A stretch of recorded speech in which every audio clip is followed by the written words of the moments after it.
Namaskar friends and welcome to this press briefing by the Health Ministry. To brief us more on the latest situation, today we have with us Dr. V.K. Paulji from Niti Aayog, Joint Secretary Ministry of Health Shri Love Agarwal ji. First there will be a presentation by Joint Secretary Shri Love Agarwal ji, followed by remarks by Dr. V.K. Paulji. Then we shall take a few questions. Over to Love Agarwal ji. Good evening friends, हम आपको कोविड-19 की वर्तमान परिस्थिति के बारे में बताना चाहेंगे। जैसे हम सबको अवगत है, सेकेंड वेव में हम लोगों ने 4,14,000 केसेस प्रति रोज के हिसाब से पीक के रूप में ऑब्जर्व किए, जो अब घटते घटते करीब 30,500 549 केसेस पिछले 24 घंटे में देश में रिपोर्ट हुए हैं। यहाँ हम एक और ट्रेंड नोट कर रहे हैं कि जो केसेस अभी रिपोर्ट हो रहे हैं देश में, वह लिमिटेड ट्रेजेक्ट्री, लिमिटेड एरिया से आ रहे हैं। तो जैसे जो टोटल केसेस अगर हम पिछले एक हफ्ते के भी देखें तो हम पाते हैं कि around 49.85% of the total cases last week में वह केरला से रिपोर्ट हुए हैं। और इसके साथ ही हम यह देखें, अगर एक पॉजिटिव दृष्टि के रूप में देखें कि जो केसेस की ट्रेजेक्ट्री है वह अब लिमिटेड एरिया में रह गई है। जैसे वीक एंडिंग 1 जून में 279 डिस्ट्रिक्ट्स ऐसे थे जहां पर 100 से अधिक केसेस आते थे। 1 जुलाई तक आते आते ऐसे 107 डिस्ट्रिक्ट रह गए थे और अब यह संख्या घटकर ओनली 57 डिस्ट्रिक्ट्स रह गई है। तो यानी कि 222 जिलों में केसेस में कमी नोट की गई है। यहाँ यह समझना हमें अति आवश्यक है कि हम देख रहे हैं कि केसेस की ट्रेजेक्ट्री एक लिमिटेड एरिया में दिखाई दे रही है। इसके साथ ही अगर हम डिस्ट्रिक्ट लेवल पर एनालिसिस करें तो पाते हैं कि अभी 18 जिले ऐसे हैं देश में जो पिछले 4 हफ्तों से, जिसमें एक इंक्रीजिंग ट्रेंड इन केसेस नोट किया जा रहा है, जिसमें मुख्यतः केरला से 10 जिले हैं, महाराष्ट्र के 3 जिले हैं, मणिपुर से 2 जिले हैं, अरुणाचल से 1, मेघालय और मिजोरम से 1 जिले हैं। इसमें यह समझने की आवश्यकता है कि जो ये 18 जिले हैं, ये 18 जिले ही देश के 47.5% केसेस इन 18 जिलों से आते हैं। और उसमें भी मुख्यतः अगर हम केरला के 10 जिले लें तो पिछले एक हफ्ते में 40.6% केसेस इन 10 जिलों से ही रिपोर्ट हुए हैं। हम देख रहे हैं कि देश में एक्टिव केसेस में निरंतर कमी आती जा रही थी। 37 लाख केसेस जहां एक समय पर 10 मई में थे, वह घटकर अब 4 लाख केसेस रह गए हैं। यहाँ यह समझना भी अति आवश्यक है कि जिस तरह से कुछ स्टेट्स में केसेस बढ़े हैं, उसी स्थाई पर जहाँ हमने 27 और 28 जुलाई में देश में एक्टिव केसेस की संख्या 4 लाख से कम थी, अब वह केस की संख्या बढ़कर भी 4,04,000 हो गई है। देश का रिकवरी रेट एक कंटिन्यूड पॉजिटिव ट्रेंड के रूप में 97.4% कंटिन्यू कर रहा है। ज़रूरत है कि हम रिकवरी रेट पर, क्लिनिकल मैनेजमेंट पर अपना फोकस उसी स्थाई से बनाए रखें।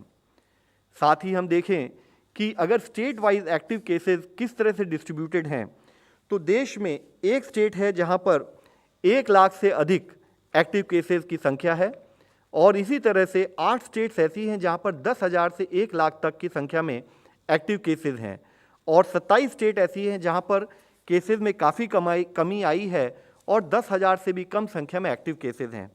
यहाँ मुख्यतः हम देखें तो पाते हैं कि even in terms of active cases, यानी कि वह केसेस जो या तो होम आइसोलेशन में है या एक्टिव मेडिकल सुपरविजन में हॉस्पिटल सेटिंग में है, उसमें भी अगर हम केरला और महाराष्ट्र को ले तो पाते हैं कि देश के 60% एक्टिव केसेस अभी लिमिटेड ज्योग्राफी में हमें पाए जा रहे हैं। इसी के साथ ही अगर हम ओवरऑल केस पॉजिटिविटी की एनालिसिस करें तो यहाँ पर एक रिलेटिव पॉजिटिव ट्रेंड, जैसे हमने इससे पहले भी इस मंच में बात की है, कि जहाँ एक समय पर 4 से 10 मई के समय पर 21.39% केस पॉजिटिविटी देश में नोट की गई, वह अब घटते घटते अगर हम पिछले हफ्ते को देखें तो 1.98% हो गई है।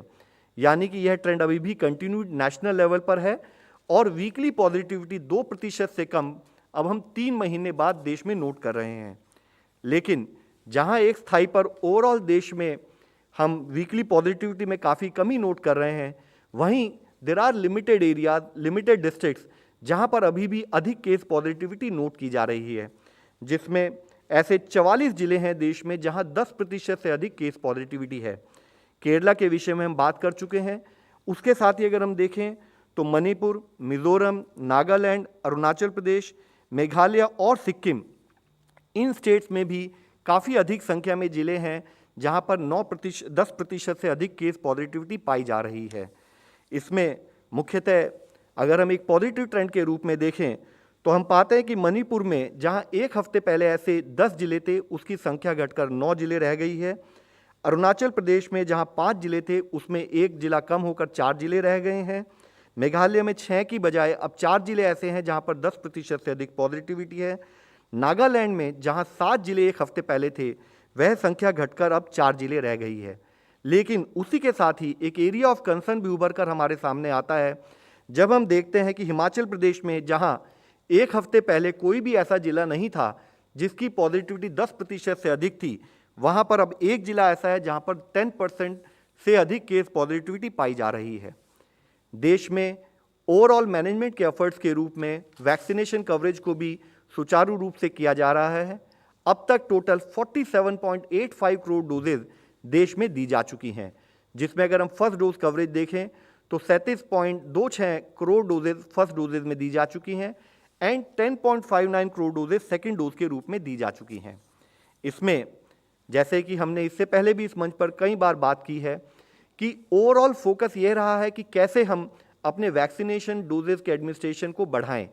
तो हम आपको बताना चाहेंगे, जहां मई में ओवरऑल देश में 6.1 करोड़ डोजेज दी गई, जून में बढ़कर वह 11.96 करोड़ डोजेज हुई और जुलाई में टोटल 13.45 करोड़ डोजेज देश में दी गई हैं।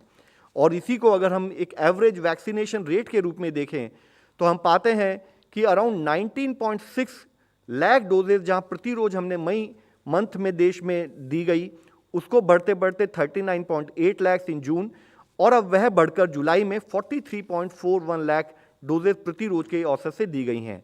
यानी कि जो प्रगति जिस स्पीड से हम कार्य कर रहे थे उसको more than double in the month of May to July हमने नोट किया है। इसी विषय में एक और हम विषय आपकी दृष्टि में लाना चाहेंगे कि ओवरऑल पेस ऑफ वैक्सीनेशन देश में स्टेट्स का सहयोग लेते हुए बढ़ाया जा रहा है। जैसे कि अगर हम देखें कि देश में पहली 10 करोड़ डोजेज देने में, वहां तक अचीव करने में हमें 85 दिन लगे। उसके बाद 10 से 20 करोड़ डोजेज के पहुंचने के लिए हमने उसको अपने पेस को बढ़ाया और हम वह संख्या यानी कि 20 करोड़ डोजेज की संख्या हम 55 दिनों में पूरी कर पाए। इसके साथ ही फर्दर स्पीड को बढ़ाया गया, प्रोसेस को बढ़ाया गया, पेस के ऊपर काम किया गया और 20 से 30 करोड़ डोजेज में जहां इससे पहले हमने 85 दिन या 55 दिन लिए, वह घटकर नंबर ऑफ डेज घटकर 29 डेज रह गई है। और साथ में 30 से 40 करोड़ डोजेज में फर्दर हमने प्रगति की और हम 24 दिनों में 10 करोड़ एडिशनल डोजेज प्रोवाइड कर पाए। और अगर हम देखें कि 40 से 45 करोड़ डोजेज में हमने अभी तक केवल 11 दिन लिए हैं और एक कंटिन्यूड बेसिस पर मैन्युफैक्चरिंग की साइड पर और डिलीवरी और लॉजिस्टिक्स के साइड पर भी कार्य करते हुए इस पेस को कंटिन्यूड वे में बढ़ाया जा रहा है। इसी के साथ ही ऐसी कई स्टेट्स हैं जहां पर 3 करोड़ से भी अधिक वैक्सीनेशन डोजेज ओवरऑल सप्लाई की जा चुकी हैं, जिसमें मुख्यतः उत्तर प्रदेश में 4.88 करोड़ डोजेज, महाराष्ट्र में 4.5 करोड़ डोजेज, गुजरात में 3.4 करोड़ डोजेज, राजस्थान, मध्य प्रदेश, कर्नाटका और वेस्ट बंगाल में जहां पर कि 3 करोड़ से अधिक डोजेज दी जा चुकी हैं। यहाँ एक मुख्य विषय अभी हम लोगों को फिर से समझने की, फिर से ध्यान में रखने की एक ज़रूरत है, वह यह है कि कोविड के केसेस पूरी दुनिया में अभी भी अधिक संख्या में आ रहे हैं, यानी कि pandemic is far from over. और जैसे कि हम एक पिछले विषय में भी, पिछले मंच पे भी इस बार बात कर चुके हैं कि second wave as far as India is concerned is still not over. अगर आप देखें तो देश में अभी, पूरे दुनिया में अभी भी 4,77,000 के करीब औसतन प्रति रोज केस आ रहे हैं। यह काफ़ी अधिक संख्या है और यह एक इंक्रीजिंग ट्रेजेक्ट्री की तरफ जाते हुए दिखाई दे रहा है।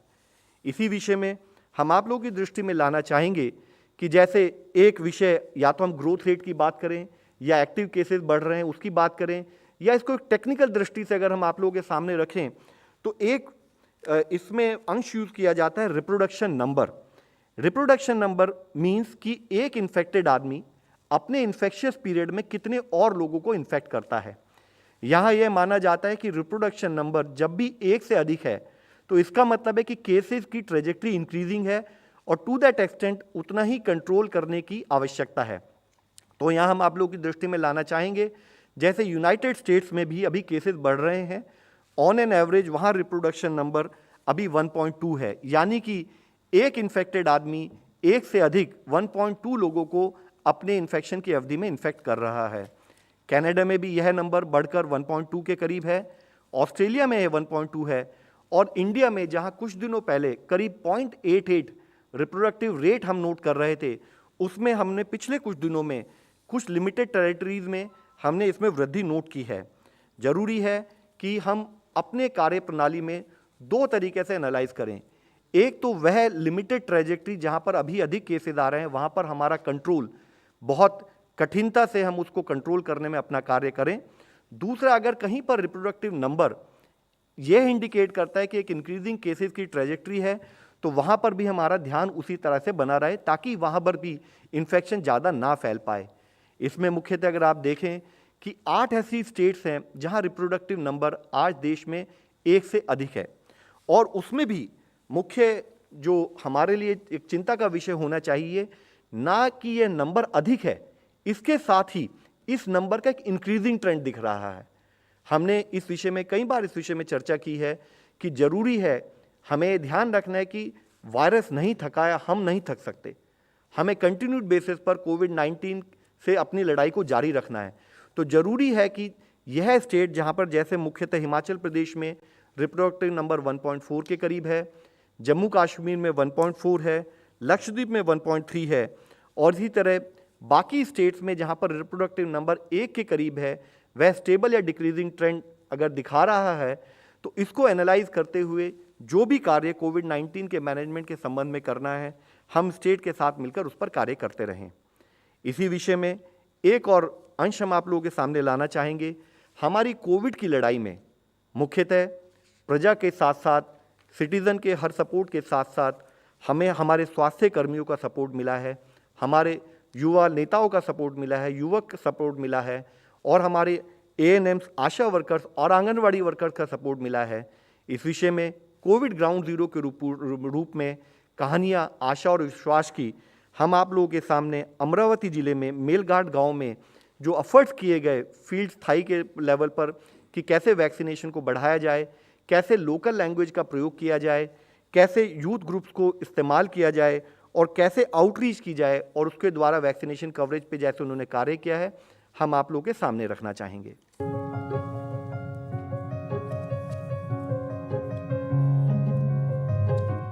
महाराष्ट्र का आदिवासी बहुल सुदूर मेलघाट क्षेत्र, जहां कोविड टीके को लेकर हिचकिचाहट एक आम बात थी। क्षेत्र के विभिन्न गांवों में कोविड मामलों की वृद्धि दर को कम करने के लिए 16 जनवरी से 21 जनवरी तक एक टीकाकरण अभियान शुरू किया गया था। हालांकि मेलघाट आदिवासी बहुल गांव के लोगों ने टीकाकरण को लेकर अच्छी प्रतिक्रिया नहीं दी थी, क्योंकि वो टीका लगवाने को लेकर अनिच्छुक थे। उनकी मान्यताओं, आशंकाओं, अंधविश्वासों और गलत धारणाओं के कारण ऐसे भी दिन थे जब टीकाकरण टीमों को टीकों के साथ लौटना पड़ता था, क्योंकि कोई भी ग्रामीण टीकाकरण के लिए तैयार नहीं था। स्थानीय लोगों को टीका लगवाने को तैयार करने के लिए तरह तरह के प्रयास किए गए। धरनी की अनुमंडल पदाधिकारी डॉक्टर मिताली सेठी ने धरनी, चिखलदरा में जिला परिषद, पंचायत समिति सदस्यों, सरपंच और अन्य स्थानीय प्रतिनिधियों के साथ बैठक कर टीकाकरण कार्य पूर्ण कराने के लिए आदिवासियों से बात करने के निर्देश दिए। अंत में कई कारकों ने मदद की। आसपास के जिलों के लोगों को भी मेलघाट के आदिवासियों की सनिच्छा की जानकारी थी, लिहाजा वो इस जिले में आकर टीके लगवाने लगे। जब ये बात स्थानीय आदिवासियों को बताई गई कि तुम्हारे हिस्से का टीका बाहर के लोग आकर लगवा रहे हैं, तो उनकी आंखें खुली। मिताली सेठी स्थानीय कोरकू भाषा में वीडियो YouTube पर पोस्ट करने की पहल के साथ आगे आईं। क्लिप में डॉक्टरों और स्थानीय लोगों ने 1 महीने पहले शुरू की गई परियोजना में टीकाकरण के लाभों पर चर्चा की। विभिन्न गांवों में जनप्रतिनिधियों के सहयोग से टीकाकरण शिविर और जन जागरूकता शिविरों का आयोजन किया गया। आशा कार्यकर्ताओं, आंगनबाड़ी सेविकाओं और नर्सों ने घर घर जाकर जागरूकता पैदा की और ग्रामीणों को खुले स्थानों पर चाय और नाश्ते के लिए बुलाया गया, जहां टीकाकरण के बारे में सभी भ्रांतियों को कोरकू भाषा में परामर्श द्वारा दूर किया गया। हम सब लोगों की तरफ से अपने स्वास्थ्य कर्मियों, अपने उन युवक लोगों को धन्यवाद देना चाहेंगे जो फील्ड पर टीकाकरण से संबंधित इस तरह के कार्य के द्वारा हमें सपोर्ट दे रहे हैं। अब इस सिचुएशन में जब हम देखते हैं कि केसेस की ट्रेजेक्ट्री एक लिमिटेड एरिया में दिखाई दे रही है और दूसरे स्थान पर कुछ ऐसे प्रांत हैं जहां पर R0 फैक्टर बढ़ता हुआ दिख रहा है, तो ज़रूरी है कि हमारी कोविड की लड़ाई पर मिशन मोड अप्रोच में कंटिन्यूड बेसिस पर हम कार्य करते रहें। कोविड की लड़ाई के संबंध में हमारी 5 फोल्ड स्ट्रैटेजीज के बारे में हमने कई बार बात की है। हम फिर से दोहराना चाहेंगे, फिर से रिक्वेस्ट करना चाहेंगे, जिसमें मुख्यतः है टेस्टिंग। तो यानी कि हमें ज़रूरत ध्यान रखना है कि जब भी हमें कोई सिम्टम लगे तो हम समय पर टेस्ट कराएं ताकि अर्ली आइडेंटिफिकेशन के द्वारा केस को सीवियर होने से पहले हम कंट्रोल कर सकें। और टेस्ट के साथ साथ हम ट्रैकिंग पर ध्यान दें, यानी कि ज़रूरी है कि अगर कोई आदमी को कोई भी सिम्टम है तो वह अपने आप को आइसोलेट करे और जो लोग उसके संपर्क में आए हैं उनको कॉन्टैक्ट ट्रेसिंग के द्वारा हम आइडेंटिफाई करें कि उनको भी अगर टेस्टिंग की ज़रूरत है एक स्थाई पर, हम उनकी टेस्टिंग करें, या अगर उनको टेस्टिंग की ज़रूरत नहीं है तो वो अपने आप को आइसोलेट रखें और अपने आप की सेल्फ मॉनिटरिंग करें। इसी के साथ ही थर्ड कंपोनेंट, तीसरी approach, focus on clinical management protocol यानी कि ट्रीटमेंट। और उसमें ज़रूरी है कि एक स्थाई पर गवर्नमेंट ऑफ इंडिया स्टेट के साथ मिलकर कार्य करे और इंश्योर करे कि health infrastructure based on case trajectory हम उसी स्थाई पर बढ़ाते रहें, जिसमें हमारे हेल्थ वर्कर्स को रिक्वायर्ड ट्रेनिंग हो, हमारे हेल्थ वर्कर को required support in terms of clinical protocol मिले और उसके द्वारा हम कार्य करें। चौथा वेपन जो हम लोगों के सामने है वह है vaccination.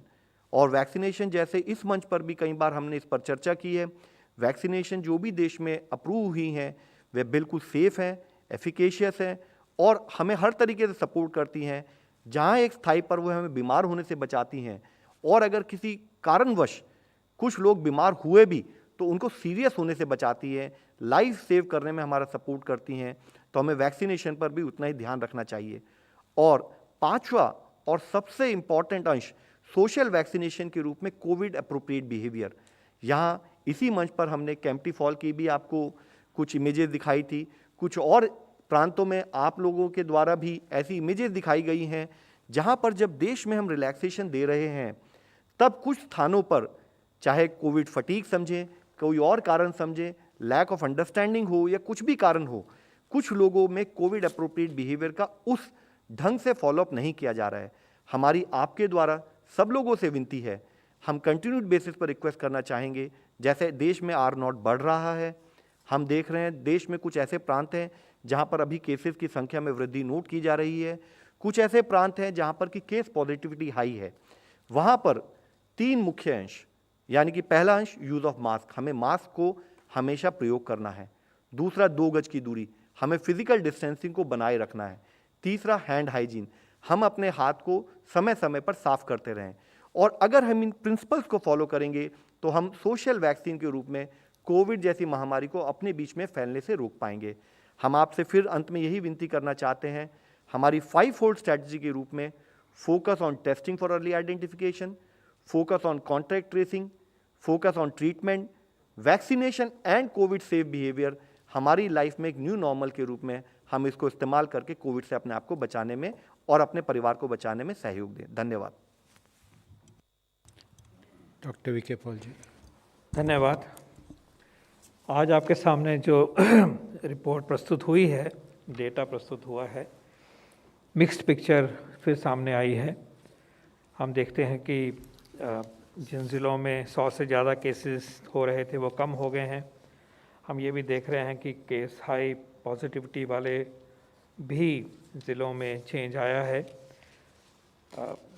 Before that overall positivity rate में डिक्लाइनिंग ट्रेंड है और जो हाई पॉजिटिविटी के ज़िले हैं उनमें भी गिरावट आई है, लेकिन वहीं पे एक सिग्नल मिलता है कि नए ज़िले भी हाई पॉजिटिविटी रेट के साथ जुड़ रहे हैं। एक सिग्नल ये मिलता है। दूसरा, आपके सामने जो डेटा और मैप दिखाया गया उसमें ये भी दिखाया गया कि हमारे कई प्रांतों में, कई राज्यों में रिप्रोडक्शन नंबर जो है वो 1 से ऊपर पहुंचा हुआ है और बढ़ रहा है। और continuing high active case load and pandemic load in the state of Kerala continues to be very significant worry. तो मिक्स पिक्चर है, और आज के कंसर्न्स में हिमाचल, जम्मू कश्मीर, लक्षद्वीप, तमिलनाडु, मिजोरम, कर्नाटक, पुडुचेरी और केरल, ये राज्य जो हैं वो चिन्हित हुए हैं आपके सामने। So mixed picture, and it only emphasises the need for us to use the full armamentarium of pandemic control and pandemic response, जिसको कि लव अग्रवाल जी ने एंड में बड़े अच्छे तरीके से समझाया आप सबको, और उसको दोबारा एम्फेसाइज किया। द फैक्ट रिमेन्स कि अगर हम ये मानते हैं कि कंपैरेटिवली स्टेबल है सिचुएशन, ओवरऑल नंबर्स स्टेबल हैं, किसी हद तक कम भी हुए हैं, कल का डेटा अगर देखें तो फिर एक विनती है कि कॉन्टैक्ट ट्रेसिंग करें और कॉन्टैक्ट्स को क्वारंटाइन करें। फिर ये विनती है कि आप जहाँ पे क्लस्टर ऑफ केसेस है वहाँ पे कंटेनमेंट जोन्स बनाएं, ताकि वायरस वहीं तक सीमित रहे, उससे बाहर नहीं जाए। इसके ऊपर जितनी भी हम मेहनत कर सकते हैं इस अंश पे, इस पार्ट पे, वो कभी मैं कहूँगा कम नहीं होगी, क्योंकि अगर हम उसी जगह पे वायरस को कंटेन करते हैं, चेन्स ऑफ ट्रांसमिशन को लोकलाइज करते हैं, सप्रेस करते हैं, वो नहीं फैलेगा। तो आज पर्टिकुलर रिक्वेस्ट है सबसे, आम व्यक्ति से भी, एडमिनिस्ट्रेशन से भी और राज्यों से भी, टेक्निकल टीम्स के साथ भी, डिस्ट्रिक्ट टीम्स के साथ भी, कि इस तरफ अपनी जो नज़र है, अपनी जो मेहनत है, उसको बिल्कुल कम नहीं करें। और इसके साथ साथ कोविड अप्रोप्रिएट बिहेवियर, भीड़ में नहीं जाना, अननेसेसरी ट्रैवल को अवॉइड करना, ये भी एक इम्पेरेटिव है जो हमारे सामने अभी दिखाई दे रहा है। हमें जानना है, हमें मालूम है, और हमें ये भी जानना है कि डेल्टा वेरिएंट हमारे देश में फैला हुआ है, डोमिनेंट प्रॉब्लम है, वेरी डोमिनेंट प्रॉब्लम है, और यही डेल्टा वेरिएंट ग्लोबल पेंडेमिक का भी अब हिस्सा बन चुका है। और अमेरिकाज़ में 30% इंक्रीज़ हुई है न्यू केसेस में, वेस्टर्न पैसिफिक रीजन में WHO के 25% इंक्रीज़ हुई है। तो the pandemic is still raging and pandemic is still persisting, the second wave is persisting in our own country, and we are concerned that some states have an R naught which is in the wrong direction. Please remember that this R naught had come to 0.6 and below, or so, around that. And now if it is above 1 and if it is rising in some states, it is truly a cause for concern, shows that the virus wishes to expand. Pandemic has a tendency to still expand, and we must curb it with all our might. मेरा second सुझाव, विनती है कि vaccination एक कारगर तरीका है अपने आप को बचाने का और पेंडेमिक को कंट्रोल करने का। और किसी भी अपसर्ज को, किसी भी आउटब्रेक को के लिए तैयारी का एक महत्वपूर्ण पिलर और वेपन जो हमारे पास है वो वैक्सीनेशन है, ये हम सब जानते हैं। मैं देख रहा हूँ कि अगर हम 45 के और 60 तक के एज ग्रुप में देखें तो आज के अपडेटेड डेटा के बेस के ऊपर 52% व्यक्तियों को फर्स्ट डोज, सिंगल डोज मिली है, 52%, और 19.4% को 2 डोज मिली। अगर हम 60 के और 60 से ऊपर जाते हैं तो 55.6% को सिंगल डोज मिली है और 27 को 2 डोज।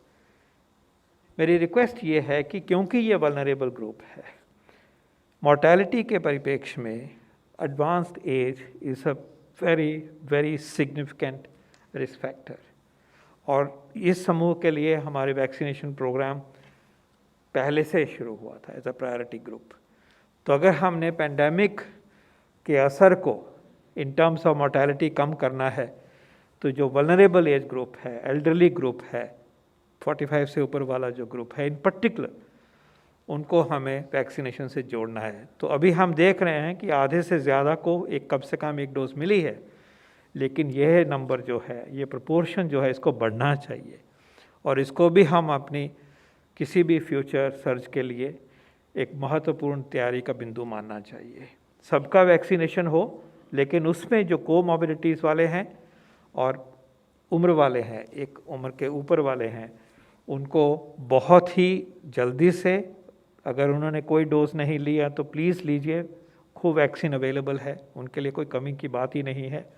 और जिन्होंने एक डोज लिया है और दूसरी डोज ड्यू है, उनको प्लीज़ दूसरी डोज लेने के लिए अपनी तत्परता बरतनी चाहिए। इन्हीं दो मैसेजेस के साथ हम आगे नेक्स्ट सेगमेंट में जाते हैं। धन्यवाद। Thank you, sir. We now take some questions. Okay, 50.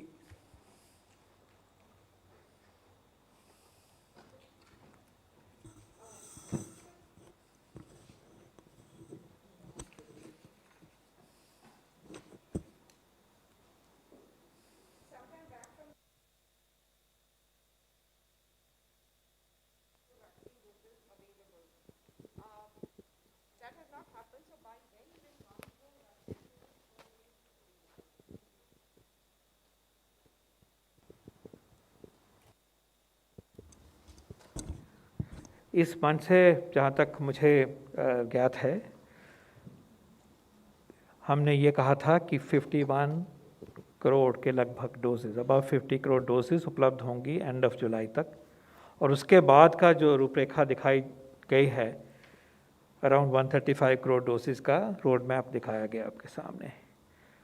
और ये भी उम्मीद करी गई कि जैसे जैसे वैक्सीन अवेलेबिलिटी बढ़ेगी, गति तेज़ होगी और एक दिन ये भी आएगा जब उस नंबर की भी वैक्सीनेशन की इम्प्लीमेंटेशन है वो जो हो रहा होगा।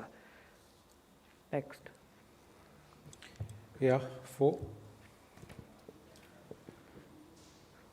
और जुलाई में जितने वैक्सीन वो 51 करोड़ अराउंड अबाउट जो कहा गया था, they have been achieved, we have communicated that and we are hopeful and we are confident that the roadmap presented to you for August to December will also hold good. Could you please share the findings of the central team and quantify? Kerala जो team गई थी उसके वही कह रहे हैं आप? Okay. कुछ So there was a 6-member team which was sent to Kerala, and they have now come back. And from what we could get from details from them, the team was primarily headed by Dr. Sujit Singh, Director NCDC, supported by ex-Deputy Director General of Disaster Management Cell and public health experts. उन लोगों ने जो कुछ ज़िले भी visit किए, कुछ और प्रांत भी विजिट किए, तो उनकी कुछ ऑब्जर्वेशन थी जो उन्होंने स्टेट्स के साथ शेयर की हैं, so as to add states in terms of overall management. एक रिपोर्ट जो अभी मुझे मिली है थोड़ी देर पहले, जिसमें कि एक टीम ने मल्लापुरम को विजिट किया था और वहाँ उन्होंने पाया कि एक अपवर्ड ट्रेंड देखा जा रहा है टेस्ट पॉजिटिविटी रेट में, और जो अभी अप्रॉक्सीमेटली 17.26% है। उन्होंने टीम ने ये भी फोकस किया, उन्होंने टीम ने स्टेट को यह भी एडवाइस किया कि एक्टिव सर्वेलेंस बढ़ाने की ज़रूरत है। अभी मुख्यतः ये देखा गया है कि जो लोग सिम्टम्स फील करते हैं वो टेस्टिंग के लिए आ रहे हैं, लेकिन जो हमारी कंटेनमेंट स्ट्रैटेजी कहती है कि जहाँ पर क्लस्टर ऑफ केसेस रिपोर्ट होते हैं वहाँ पर हम एक कंटेनमेंट जोन बनाएं, उसके अराउंड एक बफर जोन बनाएं, जो हमारे एस्टैब्लिश्ड एपिडेमियोलॉजिकल अप्रोच शुरू से रही है कोविड-19 मैनेजमेंट से संबंधित, और उसके ऊपर प्रॉपर पैरामीटर कंट्रोल करके हमारी स्पेशल टीम्स हैं जो कि हाउस टू हाउस विजिट करके कॉन्टैक्ट ट्रेसिंग करें और साथ में एक्टिव केस फाइंडिंग और जिनकी टेस्टिंग करानी है उनकी टेस्टिंग करा के उनको मॉनिटर करें। तो उसके लिए वहाँ पर अभी उसको और सुदृढ़ करने की ज़रूरत है। यह एडवाइस स्टेट को हमारे टीम मेंबर्स ने दी है। वहाँ पर उन्होंने ये भी पाया कि जिस तरह से ABCD क्लासिफिकेशन कर कर एक हफ्ते के लिए कुछ रेस्ट्रिक्शंस लगाई हैं, उसका जो एक एक्सपेक्टेड रिजल्ट है अभी उस संभावित उसमें हमें नहीं मिला है। तो उन्होंने कहा है कि while state will take up continue with this initiative, but what is critical कि जो कंटेनमेंट अप्रोच है उसको, जो हमने गाइडेंस दी है, जो हमारा टेक्निकल गाइडेंस है, उसको 100% फील्ड पर फॉलो किया जाए। एक और जो उन्होंने नोट किया कि वहाँ पर RT-PCR की टेस्टिंग अप्रॉक्सीमेटली इस जिले में करीब 20% थी और रैट पर 80% जोर है, तो ज़रूरी है कि गोल्ड स्टैंडर्ड के रूप में RT-PCR टेस्टिंग को थोड़ा बढ़ाया जाए। एक मुख्य पॉइंट जो और उभर कर आया है कि ज़रूरत है कि कॉन्टैक्ट ट्रेसिंग प्रॉपर हो, क्योंकि अगर वहाँ पर देखा गया है उस पर्टिकुलर जिले में 91% केसेस होम आइसोलेशन में है, और कॉन्टैक्ट ट्रेसिंग में अगर हम ये माने कि एक फैमिली में 5 लोग हैं तो वो डेफिनेटली 5 लोग हाई रिस्क कॉन्टैक्ट हुए क्योंकि वह उस इन्फेक्टेड पर्सन से संभावित है उसके आसपास रहे हैं। लेकिन वहाँ पर केस कॉन्टैक्ट रेशियो 1:1.5 के करीब नोट की गई है। तो यानी कि ज़रूरत है कि हमने इससे पहले भी एडवाइस दी थी कि हमारी कॉन्टैक्ट ट्रेसिंग एक्चुअली 1:20 होनी चाहिए और 1:20 के आसपास होनी चाहिए। तो contact containment operations as well as contact tracing को सही तरीके से फील्ड पे करेंगे तो हमें उसके संभावित और उसके रिक्वायर्ड रिजल्ट मिलेंगे। साथ में जो हमारी होम आइसोलेशन की गाइडलाइंस है उसको प्रॉपरली फॉलो किया जाए ताकि इन्फेक्शन स्प्रेड ना हो। जो लोग कोमॉर्बिड हैं उनको ज़रूरी हो, क्योंकि अगर हमें उनको डेथ से भी बचाना है और अदरवाइज भी उनको मैनेज करना है तो चाहे इंस्टीट्यूशनल क्वारंटाइन कराना पड़े, उसके लिए उनको प्रेरित किया जाए, उनको गाइड किया जाए, कम्युनिटी का सपोर्ट लिया जाए सस्टेनेबल बेसिस पर और उनको वहाँ पर हम शिफ्ट करें, यह भी एक एडवाइस दी गई है। साथ ही इस पर्टिकुलर जिले में जैसे हेल्थ इंफ्रास्ट्रक्चर पर पर्टिकुलरली आईसीयू बेड्स पर और वेंटिलेटर बेड्स पर एक स्ट्रेन पाया गया, तो स्टेट को यह भी एडवाइस दी गई है कि एक स्थाई पर आप कंटेनमेंट पर ध्यान दें, दूसरे स्थाई पर जहाँ जहाँ आपका हेल्थ सिस्टम स्ट्रेन में उसको इमीडिएटली एफर्ट किए जाए कि उस हेल्थ इंफ्रास्ट्रक्चर को बढ़ाया जाए और इसके साथ ही vaccination as a major approach towards management for long term, उस पर भी स्टेट उसी हिसाब से कार्य करती रहे। Okay, 22.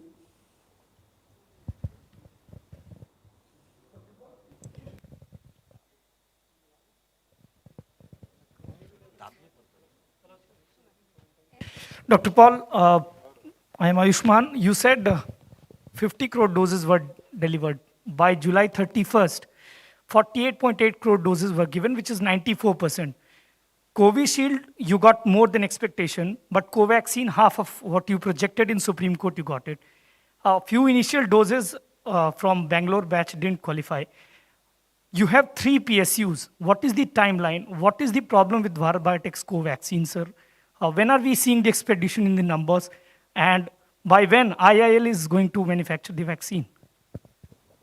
Thank you. मैंने ये कहा कि 51 करोड़ लगभग डोजेस जो हैं वो जुलाई तक उपलब्ध थी और सिस्टम में है। 47 मान लीजिए कि लग गई थी और 3-4 करोड़ जो हैं 2.5-3 करोड़ वो सिस्टम में है, पाइपलाइन में है। Now we understand that conversation very well, so that was taken care of. जो आपने इशू ये रेज़ किया है कोवैक्सीन के बारे में, यहाँ से भी पहले भी मैंने भी अपने आप से एक्सप्लेन किया है आपके सवालों के जवाब में कि जो उनकी कैपेसिटी बढ़ाने का जो एफर्ट है उसमें जो मेजर क्वांटम जंप मिलेगा वो जब बेंगलोर की फैसिलिटी एक्टिवेट हुई है उसके साथ आता है।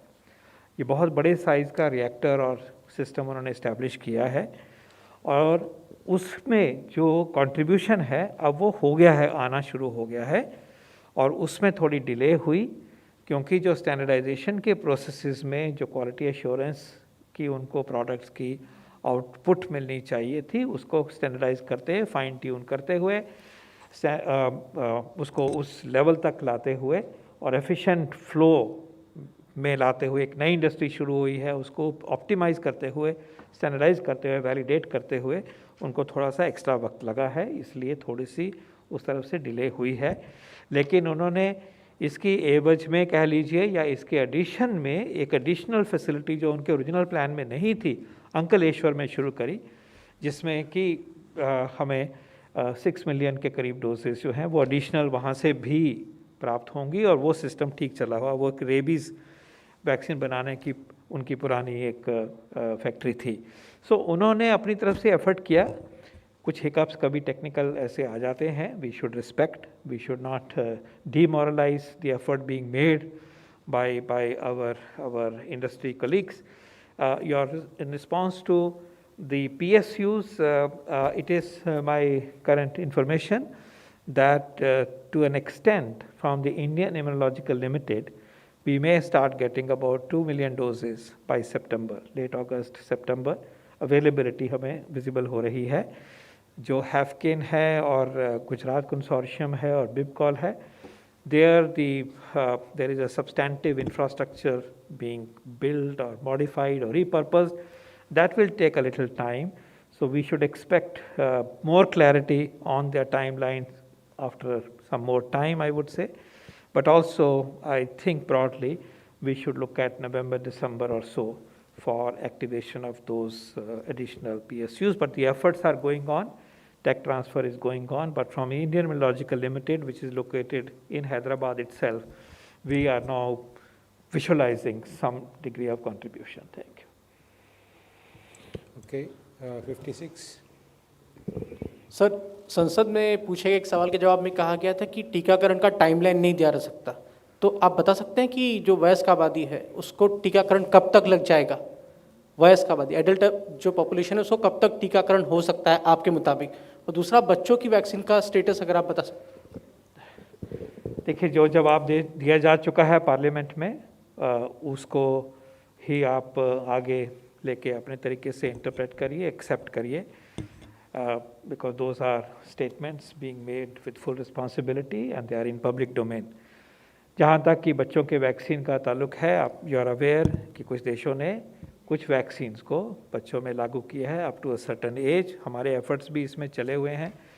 लगभग हर बारी हम इस बात को क्लैरिफाई करते रहे हैं कि कोवैक्सीन का trial is on, Zydus Cadila का trial includes children. We are looking forward to hearing the final recommendation whether it is a vaccine that it is now ready for emergency use in adults or also adults and children. We will know that maybe in a week or so, I guess, or maybe maximum 2 weeks or maybe earlier. और जो तीसरा vaccine है वो Novavax vaccine को भी permission मिल गई है बच्चों में ट्राई आउट होने की। बायोई ने भी अपनी एप्लीकेशन बच्चों में ट्राई करने की दी हुई है। तो these are the developments. We are watching the space and preparing for vaccination of children in due course. Yes. 16. Sir, Nitin बोल रहा हूँ डीडी न्यूज़ से। ये कई ऐसे रिपोर्ट देखने को आ रहे हैं कि जो हाल ही में सीरो सर्वे जारी किया गया है उसके आधार पर बताया जा रहा है कि जो राज्यों में कोरोना के मामले हैं उनको उनकी अंडर काउंटिंग की गई है। तो मंत्रालय इसको किस तरह से देखता है और ये जो अंडर काउंटिंग की बात हो कितना सही है? देखिए, इसके बारे में बिल्कुल मैं साफ करना चाह रहा हूँ बात को कि sero survey is done with the specific purpose of enunciating how many people have antibodies, how many people have had previous experience to COVID-19. Remember, all the sero surveys that have been done, जो किए गए हैं ICMR ने, वो national level picture को देने के लिए किए गए हैं। उसमें जो 28, 29, 30,000 जितना भी सैम्पल साइज लिया गया है जो आपके सामने प्रस्तुत किया गया है, that only covers an overall picture. It does not cover, it is not meant to cover granularity at the level of state and leave alone a sub-state level granularity. And that's why official picture जो sero survey की बताई जाती है, firstly that should be seen only in the national context. Having said that, remember, अगर एक antibodies पाई गई हैं, sero positivity पाई गई है एक व्यक्ति में, तो ये शोज़ कि एक्सपोजर हुआ है। एक्सपोजर का मतलब नहीं है कि सीरियस डिसीज़ हुई, एक्सपोजर का मतलब नहीं है कि एडमिशन हुई, एक्सपोजर का मतलब ये नहीं है कि ये एंटीबॉडीज़ जो हैं वो इस दशा में ही हुई हैं कि एक सिग्निफिकेंट लाइफ थ्रेटनिंग सिचुएशन पैदा हुई हो। इसलिए, और ये भी पक्की बात है कि जो अगर टेस्ट नहीं करवाता कोई या टेस्ट नहीं होता, it is more likely that the situation may have been asymptomatic or totally not known to the individual. It's well known. In most cases, above 80%, there are no symptoms and you're totally unaware. Now, that situation cannot be equated with a situation where there is a significant chance of mortality. In other words, sero survey includes a huge number of people who were asymptomatic. उसको extrapolate करके कहना कि इतनी proportion में mortality होगी, it is irrational, it is biased, it is misplaced. And also remember the other aspect in this particular sero survey, at least some part of it has come from the vaccines. And vaccine is protective. We want the vaccine-related seropositivity to increase by the day, and therefore to take that whole issue lock, stock and barrel. एक बारी उसको पकड़ के कुछ mathematics लगाना, कुछ assumption लगाना, अपने ही हिसाब से उनको अप्लाई करना, फोर्स करना और एक पिक्चर को लाना is not scientifically valid. And this I think is biased. This is not the way how an interpretation of data should be done. This is not the way to convey information, misleading information to people. So please, sero survey to be used for such estimates, the way it has been done, the way it has been done in a very biased manner, in an unscientific manner, is not desirable. Number 10. Sir, Milan here from India Today. So please tell us, now that Johnson & Johnson has also withdrawn its application from the DGCI, we want to know what is happening with regards to status of Moderna, both COVAX vaccines that were supposed to be available for Indians, as well as Pfizer. Has the indemnity deal been struck? If not, where is it stuck? So ma'am, you asked about Johnson & Johnson withdrawing application. तो we would like to brief you कि Johnson & Johnson ने emergency use authorization के लिए apply नहीं किया था. The application was to undertake clinical trial. और जब हमने एक रिलैक्स्ड गाइडलाइन इशू की जिसमें हमने ये कहा कि हम क्लिनिकल ट्रायल अगर आपको किसी जैसे मान लीजिए यूएस FDA या यूरोपियन यूनियन या जैपनीज रेगुलेटरी एजेंसी इनके अप्रूवल हैं, तो हम आपको क्लिनिकल ट्रायल से इमीडिएट एग्जाम्पशन देते हुए शुरू में आपको इमरजेंसी यूज ऑथराइजेशन अलाउ करेंगे and then you can continue with the trial later on. तो उस प्रोसेस में सिंस उन्हें अब उसकी ज़रूरत नहीं थी तो उन्होंने वह एप्लीकेशन विड्रॉ की है. जो मीडिया में ये खबरें आई हैं कि जॉनसन ने अपनी कोविड वैक्सीन का अप्रूवल प्रपोजल विड्रॉ कर लिया, वो थोड़ा मिसलीडिंग है. We still are in consultation with them. As we have explained to you previously, it takes coming together on the grounds, on the conditions of the contract, on other issues. We will bridge it. We have made progress. We hope to make more progress. Thank you. 70.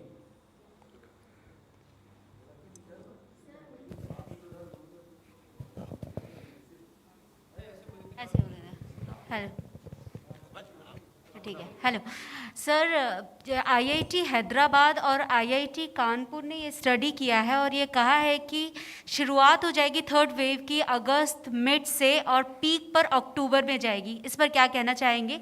दूसरा सवाल ये है sir, जो केरला में cases बढ़ रहे हैं, containment zone और भी कई कारण हो सकते हैं, लेकिन क्या ऐसा है कि वहाँ पर कोई और भी वेरिएंट है डेल्टा के अलावा, या फिर डेल्टा प्लस है, या फिर क्या वजह है?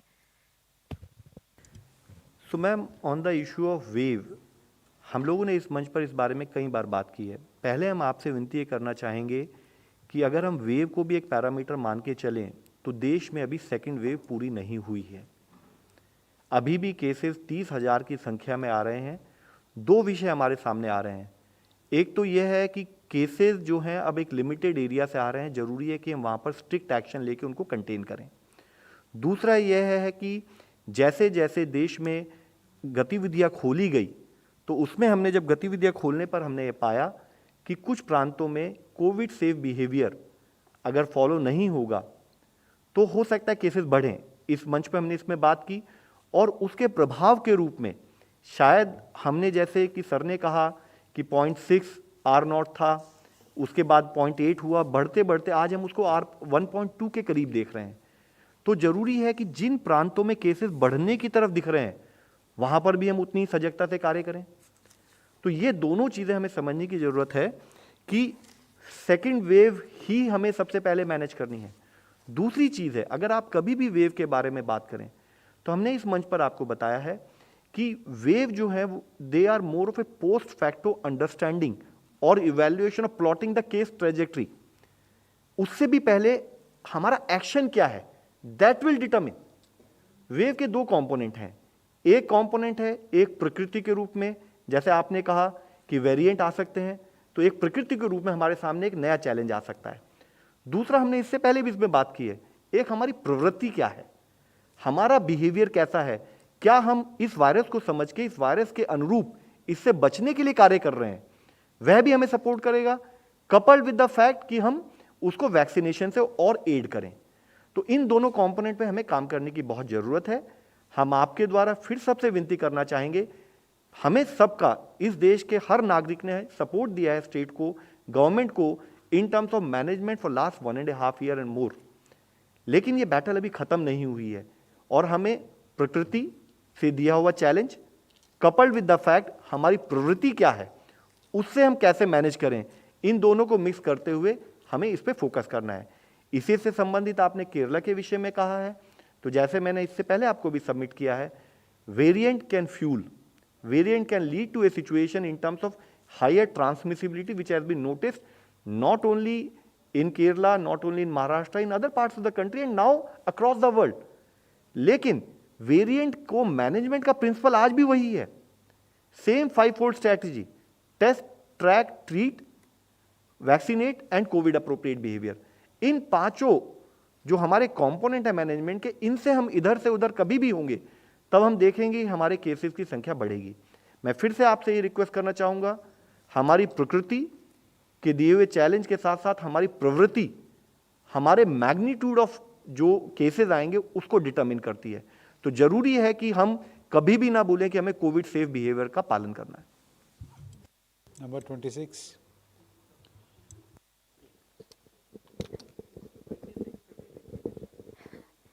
So Sneha from India Today.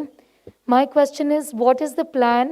How do you intend to go about vaccinating children? Because there is a suggestion from the ministry as is from experts that priority group among children, those with comorbidities, that's a list that has to be drawn up. Has any work started in that direction just yet? The notion to, on priority, vaccinate children who have comorbidities is scientifically appropriate and valid. Because हमने यहाँ से भी share किया था कि जो child Covid है वो रिलेटिवली माइल्ड डिजीज़ होता है, एसिम्प्टोमेटिक होता है, और जहाँ भी एडवर्स आउटकम्स हुए हैं often there is a significant comorbidity. So this principle holds good and it also holds good, जैसे मैंने थोड़ी देर पहले कहा, for adults. And therefore, as a scientific principle, this is valid. Now, the issue is, before we embark on vaccinating children, we need to have a vaccine which is entitled and appropriate and licensed for use in children. And that is why our progress on the ongoing trials, ongoing scientific work is very important to be undertaken, to be understood. So, ये issue है, लेकिन जब availability हो तो सबको लगे या priority group में लगे, ये बातें उस टाइम पे और सोची जा सकती हैं. और ये प्रिंसिपल जो आप इनंसिएट कर रहे हो, it is scientifically valid and that approach has a merit. Okay, 9. Sir, is there actually any talks going on whether to reduce the private, the 25% private quota for vaccination that is going to be given, whether that is being, because there are talks that it is going to be reduced. Secondly, when we talk about the district Malappuram, like Mr. Love Agarwal said that there is 17.2% of positivity rate. Is it because of the relaxation that was given during one of the specific festivals, as being claimed? There is no discussion on changing the private sector channel allocation as of now. Absolutely not. We believe that is a very important channel that enhances our reach, it enhances and multiplies our effort, and we'll continue to work through that channel. On the second point, on the issue of relaxations leading to increase in cases, so this could be what we discussed just now, is कि अगर कभी relaxation भी दी जाती हैं तो we have always advised states that follow-up of COVID appropriate behavior still remains the mainstay, and its adherence monitoring also becomes critically important. But what is very critical for us to sort of kindly delve collectively on this issue, while government talks about restrictions and relaxations, if we have to manage this virus on a continued basis, it has to be primarily managed in terms of working with community. That is why from moment one, if you remember, Honorable Prime Minister's talk about Jan Andolan has been the mainstay. How do we work with community? How do we engage with them? How do we bring it to their notice that what additional support on a continued basis we need from the community to take this battle head on? So not only relaxation or restrictions, follow-up of COVID appropriate behavior, as well as maybe issues related with effective containment strategies will critically hold an important imperative in terms of management of COVID-19. Thank you, friends. We close the press conference now.